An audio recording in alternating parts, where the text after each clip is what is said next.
Now let's take a look at Conor Benn, and he is an all-action fighter who thrives on relentless pressure and explosive power. It's been a phenomenal rise.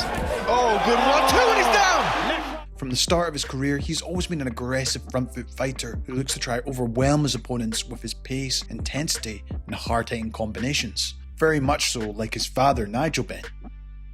And Benn has liked to use this raw aggression throughout his career, developing more into a calculated pressure fighter, but with improved defensive awareness and shot selection. Though he's added layers to his game, his instinct to go for the knockout remains at the core of his fighting style. Now let's have a look at some of the signature moves of his style. Like most fighters, Benn will use his jab primarily to control the range and set up his combinations. However, he likes to employ his jab as a power punch. He steps in aggressively with it, often using stiff thudding jabs to disrupt his opponent's rhythm and force them on the back foot. In the opening round, a lively... He's making sure he gets into... Feinting on the...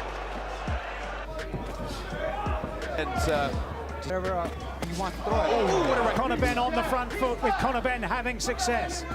Benn, for the most part, opts to throw with real intent with every punch, doubling it up. Conor Benn right at the beginning of this, to the body. Going to the body.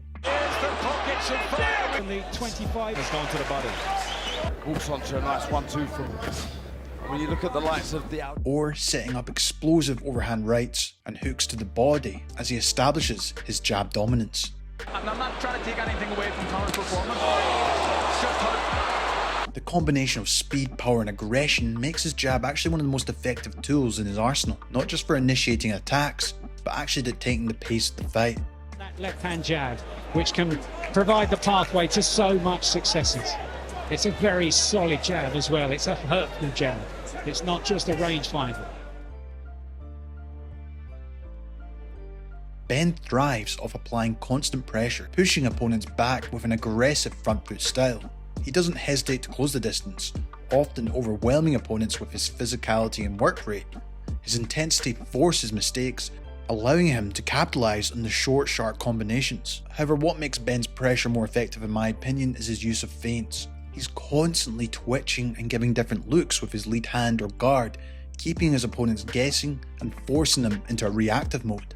This is actually very reminiscent of his father Nigel Benn, who applied this relentless aggression but disguised his attacks with subtle feints before exploding with his power punches. With Benn blending this raw intensity with deceptive movement, he actually creates openings where opponents hesitate, unsure of when or where the next attack will come from. And this makes his pressure style not just aggressive, but calculated and difficult to handle.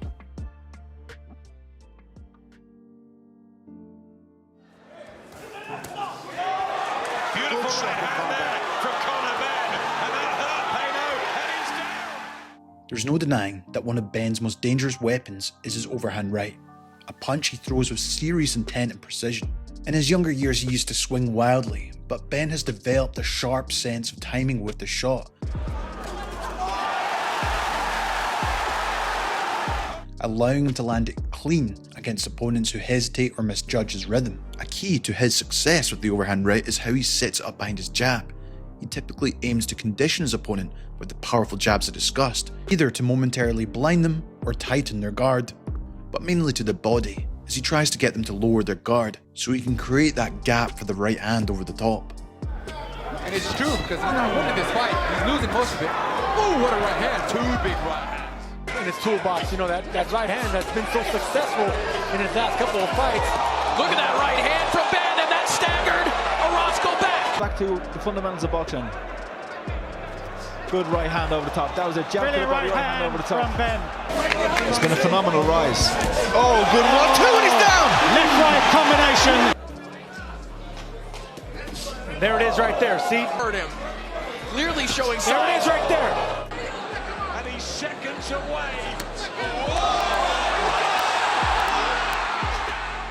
The combination of the setup, feints and timing makes Benn's overhand right one of the most dangerous weapons, capable of breaking through high guards or drawing out the lead hand to go over the top, as any lapse of concentration is usually punished by him.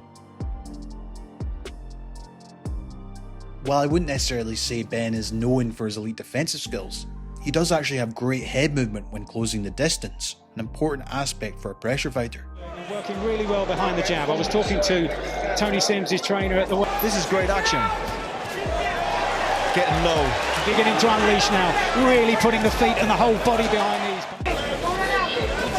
Swinging from the waist and making Algieri miss with that. He's also just as capable of using waist movement when he's pushed back himself, or at close range. And this defensive movement built into his style helps with his counterpunching, giving him the ability to slip and explode with counters and combinations, making him dangerous at any point when opponents try to fire back. Oh, excellent shot to the body and Ceramic counter. And I'm seeing things from Conor Benn tonight that I haven't seen before, so that shows me that he's been working on things. Better work rate and the greater power from Benn again in this round. A very small middleweight. Well, I guess the question... Benn to unload so that maybe he can pick him up later in the contest and a brilliant leg hook. Well, Benn is also capable of boxing on the outside to take the heat off him, and he does a good job getting himself out of danger by sliding out before pivoting out to another angle, which at times actually makes him a hard fighter to pin down. Overall, all these elements combine to make Benn a high-pressure, explosive fighter who overwhelms opponents with speed, aggression, active defensive work, and well-timed power punches. Hi guys, Jamie from Boxing Life, and I hope you enjoyed this breakdown. I want to tell you about the Boxing Life Patreon. On there, I have an ever-growing library of fight film studies, which goes into extensive details of tactics and styles. Not only that, you get early access to upcoming videos and extra content, including my betting previews with my own personal predictions and picks, while you can also ask me questions on my monthly Q&A.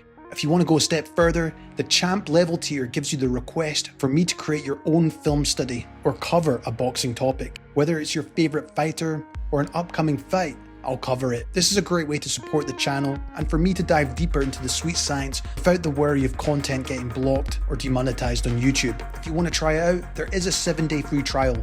I'll leave it in the description below.